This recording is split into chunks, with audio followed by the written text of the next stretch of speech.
తిరుమల పవిత్రత నమ్మకం కాపాడేలా పనిచేయాలి. ఆంధ్రప్రదేశ్ ముఖ్యమంత్రి చంద్రబాబు నాయుడు అధికారులకు కీలక సూచనలు చేశారు. తిరుమల కొండపై గోవిందనామ స్మరణ తప్ప మరో మాట వినిపించకూడదని స్పష్టం చేశారు. తిరుమల తిరుపతిలో ప్రశాంతతకు భంగం కలగకూడదని తేల్చి చెప్పారు.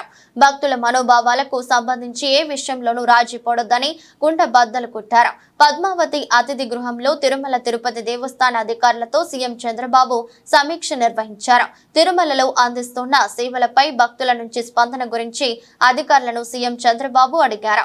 తిరుమల వచ్చిన ప్రతి భక్తుడి అనుభవాల గురించి అభిప్రాయం చెప్పే అవకాశం కల్పించాలని సూచించారు. భక్తుల సలహాలు సూచనలతో మరింత మెరుగ్గా సేవలు అందించొచ్చని పేర్కొన్నారు.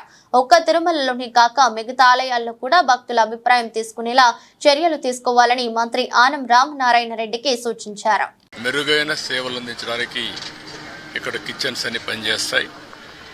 అదే సమయంలో ఎక్కడ కూడా నాణ్యతలో ఎక్కడ రాజీ పడం, ఎక్కడైతే ముడి సరుకులు కావాల్సినటువంటి మనం ప్రొక్యూర్మెంట్ నుంచి అన్ని జాగ్రత్తలు తీసుకుంటున్నాం.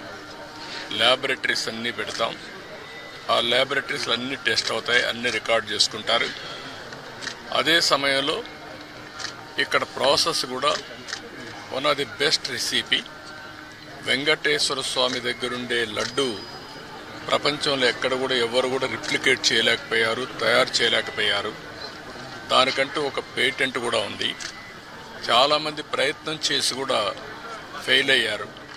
అలాంటి పవిత్రమైన లడ్డుని కానీ, ఇక్కడుండే జిలేబీ కానీ, ఇక్కడుండే మైసూర్ పాక్ కానీ, దేనికి దానికి ఒక ప్రత్యేకత ఉంది. వడకు కూడా ఒక ప్రత్యేకత ఉంది.